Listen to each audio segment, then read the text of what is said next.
Je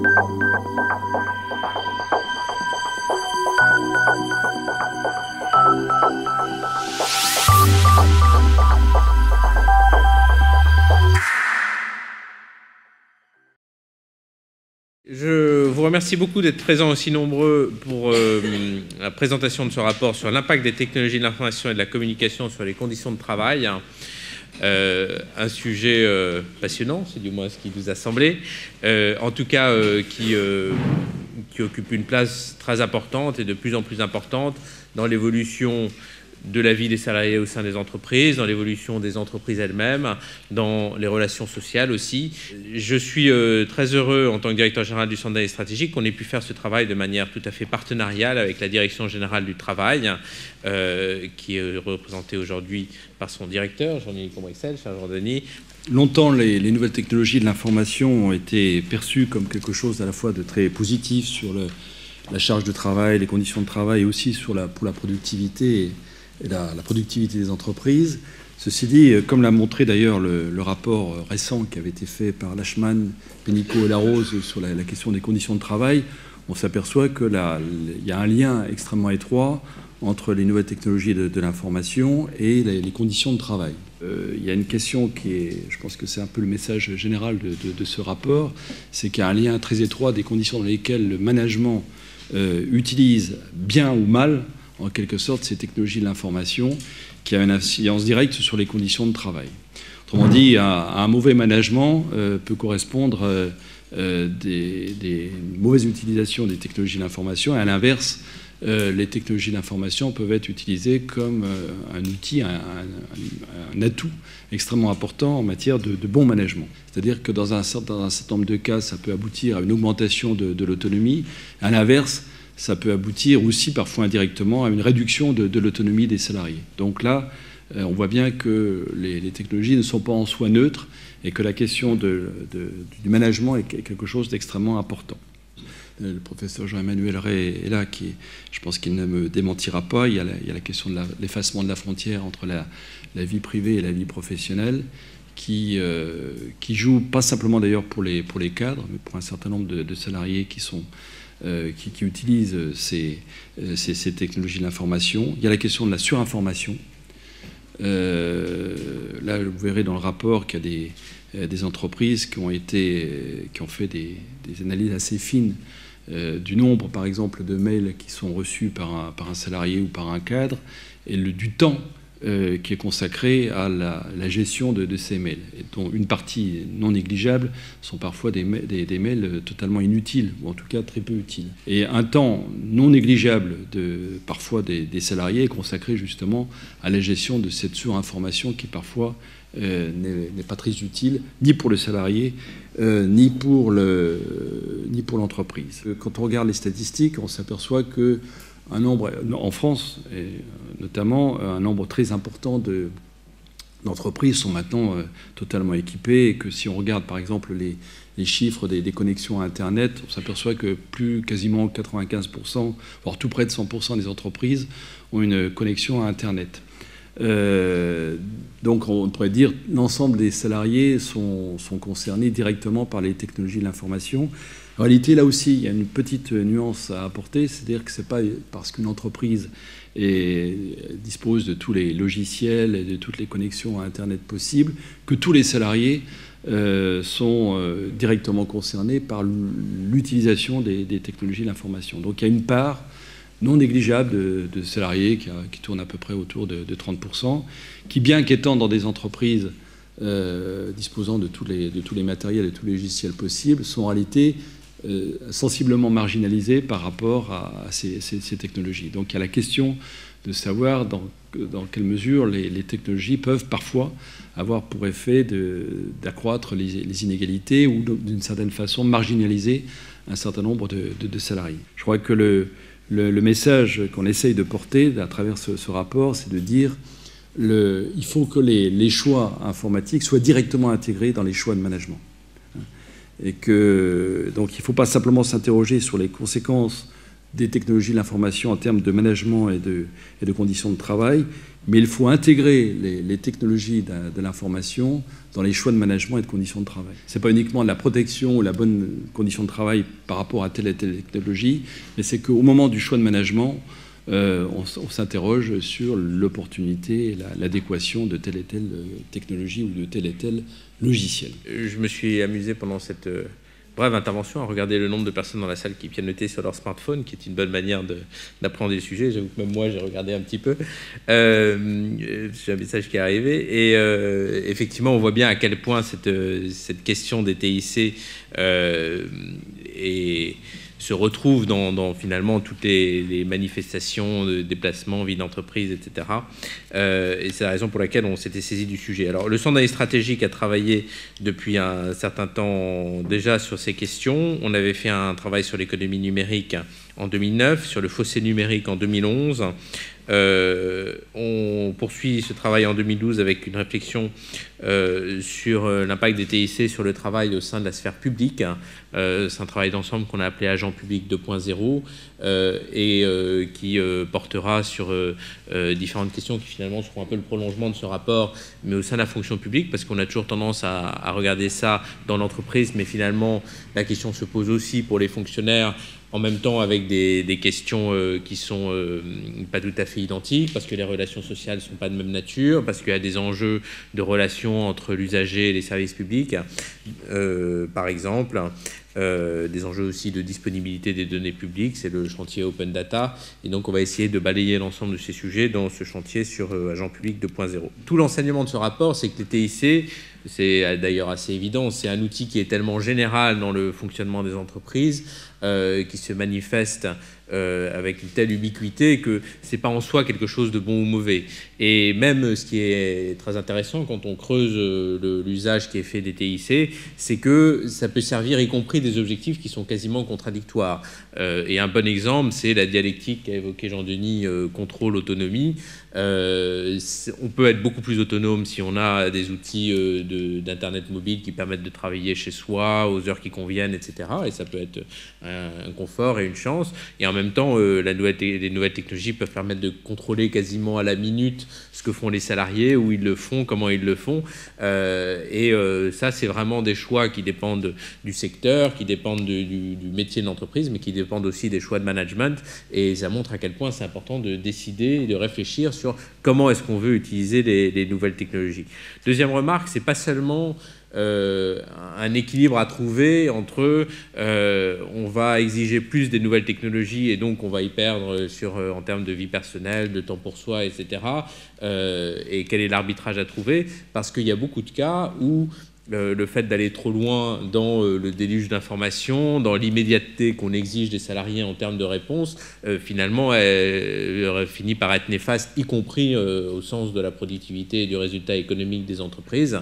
La gestion des mails est un bon exemple. C'est quelque chose qu'on peut tous...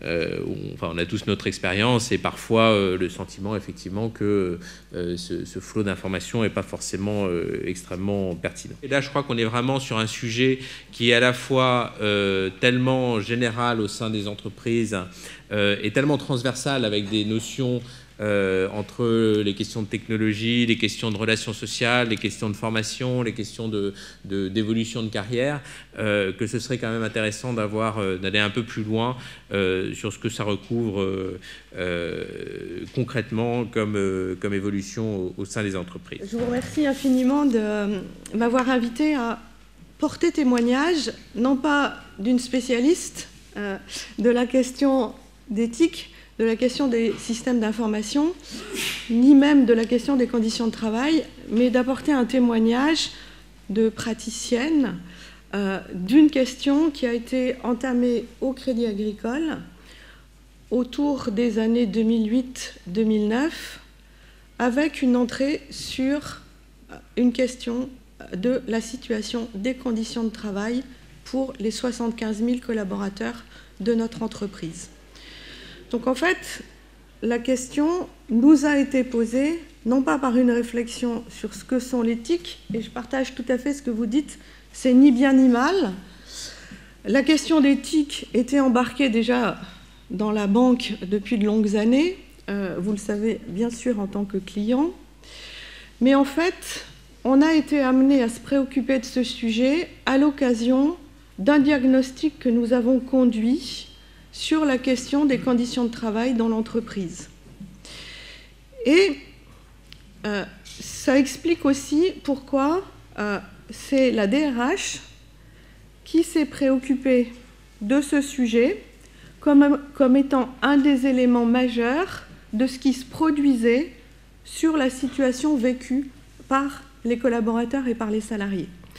Et je crois que le rapport très pluridisciplinaire, extrêmement riche, déjà dans les constats et dans les analyses que vous avez portées, sera pour les DRH, dont je me fais un petit peu l'écho aujourd'hui, un outil extrêmement important pour positionner cette question, non pas en tant que question technique, ça les DSI savent très bien s'en occuper, au regard de la question de l'innovation, des développements, de la satisfaction client, etc., mais pour les DRH, comme des éléments qui permettront d'éclairer des choix que nous avons à faire si nous entendons en tant que DRH nous préoccuper sur la question de la manière dont nos entreprises finalement produisent du résultat, produisent de la valeur, etc.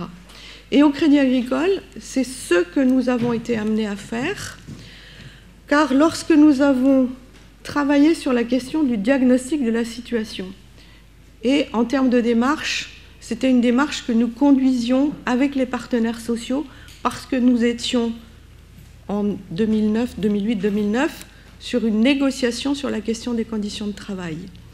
Donc nous avons conduit une démarche où nous avons beaucoup travaillé en amont sur la qualification de ce qui se passait sur la question des conditions de travail. Et l'éthique, et plus globalement, la question du système d'information est ressortie dans les perceptions, dans le vécu des collaborateurs, comme un point majeur qui posait un certain nombre de problèmes très concrets dans leur fonctionnement, dans leur vécu quotidien, dans, finalement, le travail qu'ils avaient à faire. Je suis vraiment très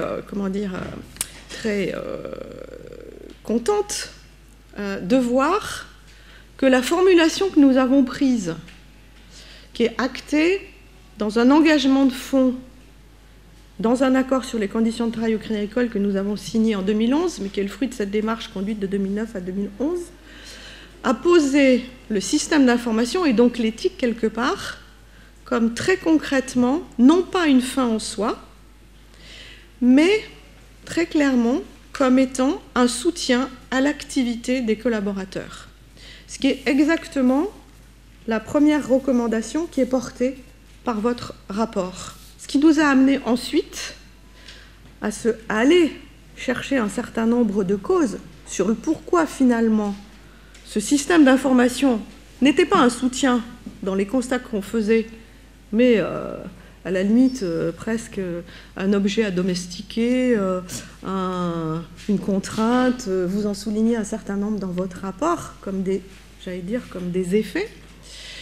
Mais quand on a regardé un peu plus profondément le pourquoi, qu'est-ce qu'on a constaté? On a constaté au cœur du sujet la question de la conception même de notre système d'information, avec un constat, j'allais dire, à la fois très simple, mais qui va amener un certain nombre d'actions à conduire, et nous en sommes là aujourd'hui, qui constatait qu'on n'associait pas suffisamment la réalité du travail, du vrai travail, lorsqu'on concevait les systèmes, et qu'on n'associait pas suffisamment les utilisateurs, c'est-à-dire ceux qui font et qui sont au cœur du système de la production, dans ces phases de conception. D'où le fait que nous nous retrouvons dans l'expérience du Crédit Agricole, aussi totalement dans la troisième recommandation que vous citiez à l'instant, qui est intégrer systématiquement les utilisateurs et les DRH, je vais revenir sur le pourquoi des DRH, dans la mise en œuvre des projets. Conception et mise en œuvre. C'est-à-dire que nous formons les chefs de projet à l'analyse du travail réel. Ça passe par aller sur le terrain, ça passe par associer vraiment l'utilisateur qui est au cœur de la production, et pas seulement des interprètes de la réalité du travail. Ça veut dire que nous travaillons sur la méthode de conception et de conduite de projet. Et ça, c'est un sujet aussi sur lequel le rôle des DRH est extrêmement important, parce que je considère que les DRH ont apporté un certain nombre d'engagements sur des choix de fonds, sur le système de production qui est porté et qui est conçu par l'entreprise. Et puis ça passe bien sûr par des phases d'outillage où on va retourner au terrain sur des logiques de prototypes, de tests, etc., etc. Que la question de la conception lui-même du système de production est quand même au cœur des problématiques des équipes de direction et des DRH. Je ne suis pas là pour vous parler d'outils, mais plutôt comprendre comment ça se passe. Dans une entreprise, généralement, quand on va mettre en place un réseau social, c'est ce qu'on peut voir dans le rapport, c'est ce qui est en train de devenir de plus en plus important, qui est censé relier ensemble l'ensemble des collaborateurs. On a plutôt 4 entrées possibles. La plus classique, c'est en effet la DSI qui va choisir un outil, qui va dire, bah voilà, soit pour une bonne raison, ça va aider à la productivité, soit parce que c'est un petit peu à la mode, donc on se dit, bah, nous, notre entreprise, on va être dans le vent. Bon, je ne sais pas si c'est une bonne raison, être dans le vent quand on a une feuille morte, c'est pas mal, quand on est en entreprise, je ne suis pas sûr que ça soit aussi utile, mais en tout cas, il y a cette idée de, on va prendre ce nouvel outil. Le problème, c'est que comme on vous l'a dit, je ne vais pas rentrer plus longtemps dedans, c'est pas qu'une question d'outils. Et si on reste uniquement au niveau de la DSI, bah, ça a ses limites, parce que, comme ça a été dit par la personne qui est intervenue avant moi, on ne parle pas forcément des usages des collaborateurs, on ne parle pas de leurs besoins, on ne part pas d'un projet d'entreprise, même ça ne veut pas dire que les DSI sont complètement bornés et qu'elles choisissent un outil pour se faire plaisir, ce n'est pas le propos. Néanmoins, comme tout le monde, quand on reste seul, on a ses propres représentations, et surtout quand on est tout seul, on est moins intelligent qu'à plusieurs. Donc si on a juste uniquement une entrée DSI, bien oui, c'est normal, on aura uniquement une vision DSI, donc une vision outil, ce qui va avoir ses limites. Autre possibilité, ça va passer directement par vos collaborateurs. Après tout, ils ont vu ça dans d'autres entreprises. Dans leur vie privée, entre guillemets, ils ont Facebook, ils ont tout un tas d'autres outils. Ben, moi, ça m'a l'air plutôt pas mal. Pourquoi est-ce que je ne l'aurais pas dans l'entreprise? Ça ne va pas forcément être simple pour eux, puisque là encore, ils ne vont pas avoir de budget. Alors c'est vrai que maintenant, il y a un certain nombre de solutions. On peut, entre guillemets, contourner la DSI et utiliser autre chose. Maintenant, voilà, passer sous le radar de façon permanente, c'est pas évident vis-à-vis de sa direction, vis-à-vis de son management. Se dire qu'on est un pionnier, ça peut être bien, ça peut être aussi, dans le sens inverse, on peut prendre un retour de bâton assez fort. Donc, c'est pas forcément très simple. Il y a des entreprises où, en effet, c'est vraiment parti du bas. Il y a des gens qui ont porté ces nouvelles pratiques, ces nouveaux usages et qui ont réussi à les faire émerger. Et ensuite, ça s'est répandu dans l'entreprise. C'est quand même assez rare. On a plutôt coutume de dire que ça naît par le haut, ce type de projet, même si ça vit par le bas. Autre possibilité, ce qui est plus rare, mais ce qui finalement serait la bonne solution, c'est on est à un niveau stratégique. En effet, il y a une direction générale qui a une véritable vision de la chose, qui va se dire, ben voilà, en effet, je considère qu'on doit changer nos modes de travail, on va mettre en place un outil qui va nous permettre de nous organiser différemment. Très bien. Le vrai problème qu'on a pu voir au cours de ces dernières années et que montrent un certain nombre d'études, c'est que, alors au début, les gens pensaient que d'avoir l'outil, ça allait changer les choses. Un outil, c'est ce que j'en fais. Avec un marteau, je peux construire un joli meuble. Je peux aller taper sur la tête de quelqu'un. C'est pas de la faute du marteau a priori, c'est plutôt de la mienne. Ben, l'outil, c'est pareil, un outil collaboratif. Certes, je peux collaborer avec ou pas, et ça va dépendre. On va souvent entendre dans des entreprises, tu es là pour travailler, pas pour jouer sur le Facebook de l'entreprise. A priori, c'est un outil de travail. En gros, les remarques qu'on peut entendre, c'est les mêmes qu'on a entendues quand le mail est arrivé dans l'entreprise. Avec, comme ça a été rappelé, de toute manière, les mauvais usages qu'il peut y avoir. Ça fait maintenant bientôt 15 ans que le mail se répand dans l'entreprise. Honnêtement, quand on voit les centaines de mails avec lesquels on est inondé, on peut discuter du bon usage du mail. Mais en tout cas, personne ne remet en question son utilisation. Là, c'est pareil, il y a les mêmes craintes, les mêmes questions qu'il y a pu y avoir autour du mail. Ce qui est porté par un certain nombre de gens, c'est que ça ne sera pas remis en question plus tard, c'est ce qui va s'intégrer dans l'entreprise. Donc on s'est dit, bon d'accord, l'outil, c'est pas suffisant, il faut faire, ce qui aime les consultants, de la conduite du changement. On va apprendre aux gens à adhérer à l'outil. Ok, donc ils vont se saisir de l'outil, ils vont commencer un petit peu à travailler différemment. Très bien, ils vont travailler différemment, ils vont partager des choses. Alors déjà, il y a une différence, ça va être culturel. Quand vous êtes à l'école, on vous explique que c'est quand même un petit peu chacun pour soi. Si je regarde sur la copie du voisin, j'ai plutôt un 0 ou c'est mal parti, la maîtresse n'est pas contente. Là, pourtant, on va vous dire, vous savez que dans l'entreprise, il y a des gens qui ont fait des choses super, il faut copier sur eux. Il faut réutiliser leurs bonnes pratiques. Donc ça veut dire ce qu'on vous a inculqué depuis des années dans notre système scolaire, enfin pas que le nôtre d'ailleurs, c'est plutôt global, on va le remettre en question. Dire, oui, écoutez, discutez avec votre voisin, comprenez ce qu'il a fait, enrichissez même son travail, si c'est une bonne idée, vous pouvez peut-être même aller plus loin, donc remettez en question ce côté du seul contre tous et regardez pas ailleurs. Là encore, c'est pas évident. Et c'est là en fait que finalement, bien souvent dans un certain nombre d'entreprises, même quand il y a cette idée de, d'accord, on va essayer de transformer les choses, on rentre dans un véritable projet de transformation des organisations.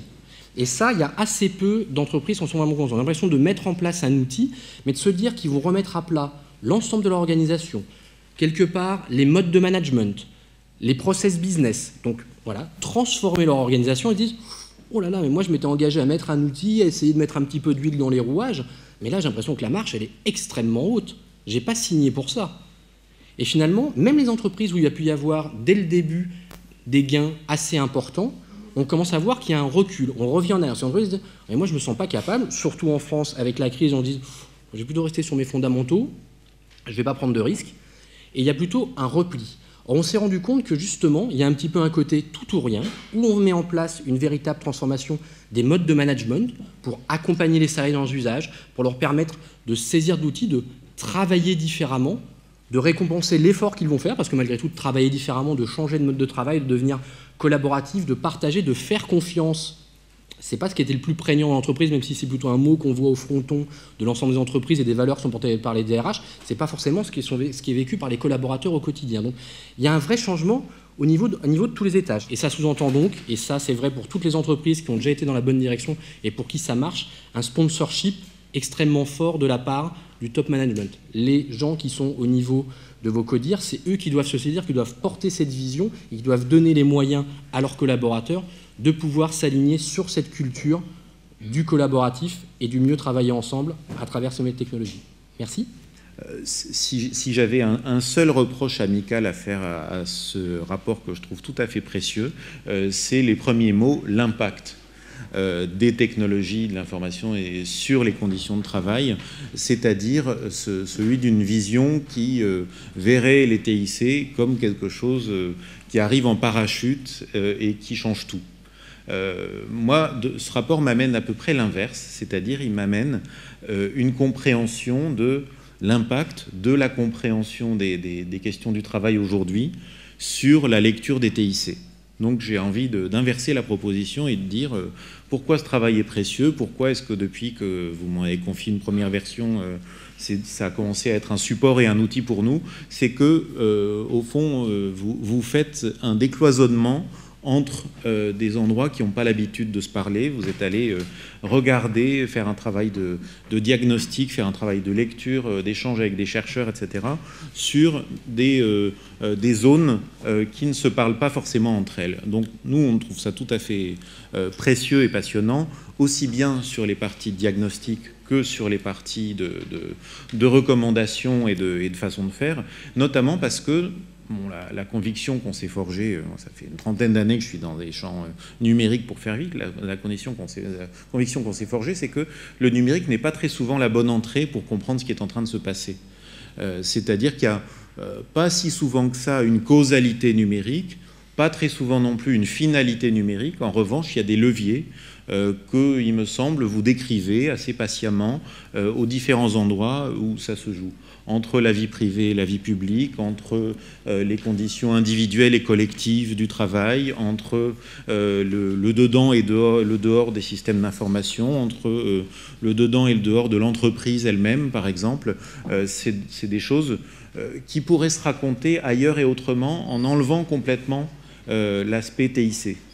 Ça serait une mauvaise idée de l'enlever parce que vous racontez au contraire très bien comment est-ce que les TIC outillent certaines dynamiques et puis d'autres outils, un management à l'ancienne et puis des formes beaucoup plus horizontales et coopératives. Et donc on voit très bien comment, à la lumière de ces travaux, les TIC nous emmènent aussi bien vers le monde du travail du prochain siècle que vers le 19e siècle. Il y a une sorte de cible mouvante dans cette aventure-là. C'est-à-dire, nous pensons il y a des telles promesses du numérique qu'on se dit depuis des années, ça va être formidable, on va pouvoir mieux coopérer, et puis les problèmes qu'on repère, on va pouvoir les résoudre, et ainsi de suite. Il y a quand même une grande persistance de ces problèmes. Vous les signalez à diverses reprises, en disant notamment le droit à la déconnexion, il ne va pas se réaliser. Ça fait 10 années qu'on suppose qu'il serait intéressant, et puis rien à signaler. Il n'y a pas du tout plus de droit à la déconnexion, il y a peut-être plus de revendications à la déconnexion, mais plus de droits, non, pas tellement. Donc, cible mouvante, autrement dit, on ne peut pas supposer qu'en cochant toutes les cases de ce qu'il faudrait améliorer, on va arriver à changer des choses, parce que ça bouge. En revanche, j'ai l'impression que les recommandations que vous faites, pour en conclure là-dessus, sont vraiment des recommandations qui donnent des points d'appui assez sérieux sur des façons de faire pour chaque entreprise, des façons de faire dans la réflexion, et puis évidemment dans les cadres d'action publique et collectif. Donc moi, vraiment, je voulais surtout, vous l'aurez compris, saluer ce travail que je trouve très éclairant à beaucoup d'endroits. Merci.